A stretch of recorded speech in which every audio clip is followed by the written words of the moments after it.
রাতে ঘুমন্ত অবস্থায় এই ৫ জনকে হত্যা করা হয় এবং তার স্ত্রীকে আপনারা দেখছেন যে জানালায় বেঁধে রশি দিয়ে তাকে হত্যার পর সেখানে ঝুলিয়ে রাখা হয়। গতকালকে রাত ভোর ৩টা থেকে 4টার মধ্যে আনুমানিক এই ঘটনা ঘটে।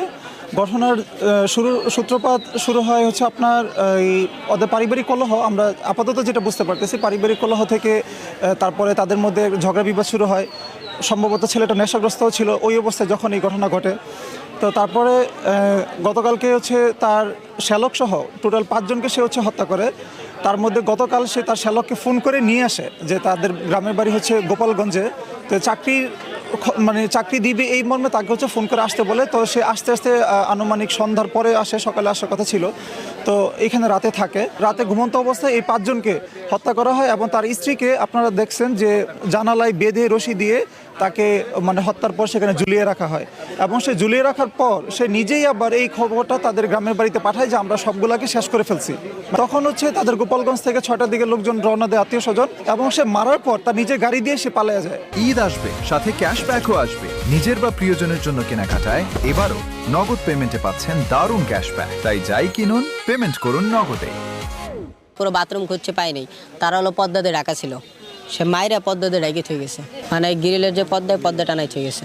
শালা ভাই যেরকম কথা ছিল মনে করেন তাদের ভিতরে কোনো সমস্যাই ছিল না।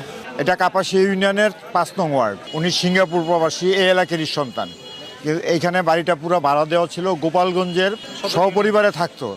এই ভাড়া থাকার মধ্যে আমরা যতটুকু শুনতে পেরেছি যে স্বামী, তার স্ত্রী এবং তার সন্তান তার শ্যালকদেরকে হত্যা করেছে, সে নিজেই নাকি স্বীকৃতি দিয়েছে। কিন্তু আমার ধারণা এরকম একটা হত্যাকাণ্ড কারো একার পক্ষে সম্ভব না।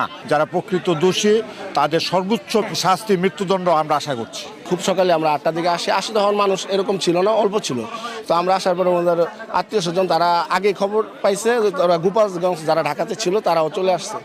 তো আমরা আসার পরে শুনলাম যে ওই ফুরকান যে ব্যক্তি হত্যা করছে আর কি, এই বাড়ির ভাড়াটিয়া, তো সে তার স্ত্রী এবং তার 3টা বাচ্চা, ও একটা মেয়ে 14 বছরের, একটা 10 বছর, একটা 2 বছরের বাচ্চা, 3টা বাচ্চা, এবং তার শালকরে সে চাকরির কথা বলে ওই গাজীপুর থেকে নিয়ে আসছে আইসা। তারপরে সে রাত্রে ওই তাদেরকে এরকম হত্যা করছে। আমাদের কাপাসিয়ার ভিতরে এরকম ঘটনা আমরা কখনো দেখি নাই, বা আমাদের রাউত কোনো এরকম ঘটনা কখনো হয় নাই।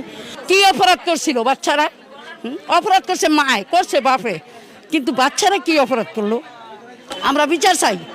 আমরা এই লাশ নেওয়ার আগে, বার করার